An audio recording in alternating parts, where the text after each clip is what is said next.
ডব্লিউবিএসএসসির ক্ষেত্রে এসএলএসটি পদার্থবিদ্যার 9-10 লেভেলের জন্য 2025-এর একটি নতুন বই মুকুল রায়ের লেখা টেকনোঅল থেকে প্রকাশিত এই বইটির ভিডিও ইতিমধ্যে আমি চ্যানেলে করেছি, তোমরা না দেখে থাকলে দেখতে পারো। তোমরা জানো 9-10-এর ক্ষেত্রে তোমাদের যে ফিজিক্যাল সায়েন্স পোর্শনটা থাকে তার অন্তর্ভুক্ত পদার্থবিদ্যার জন্য এই বইটি দেখতে পারো। ঠিক আছে, যেমনটা বললাম ইতিমধ্যে রিভিউ করা আছে চ্যানেলে। এর অনেকগুলো অধ্যায় রয়েছে, 13টা অধ্যায়, 6টা ইউনিট এবং একই সঙ্গে 10টা প্র্যাকটিস সেট। পুরো বইটা বাংলা ভাষায়, অনেক ডায়াগ্রাম রয়েছে, সঙ্গে রয়েছে এমসিকিউ এবং এসএসসি আর্কাইভ অর্থাৎ 2016 সালের যে প্রশ্নগুলো বিভিন্ন চ্যাপ্টার থেকে সেটাও রয়েছে এবং প্রত্যেকটা চ্যাপ্টারের শেষে কিন্তু আলাদা করে মক টেস্ট বা এমসিকিউ প্র্যাকটিসের জন্য কিন্তু রয়েছে।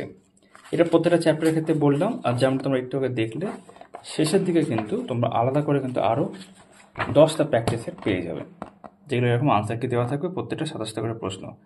তো ভিডিও ইতিমধ্যে করা আছে, যদি ইন্টারেস্টেড হও এই বইটা সংগ্রহ করার জন্য উপরে হোয়াটসঅ্যাপ নাম্বার দেখতে হবে, সেখানে যোগাযোগ করতে পারো।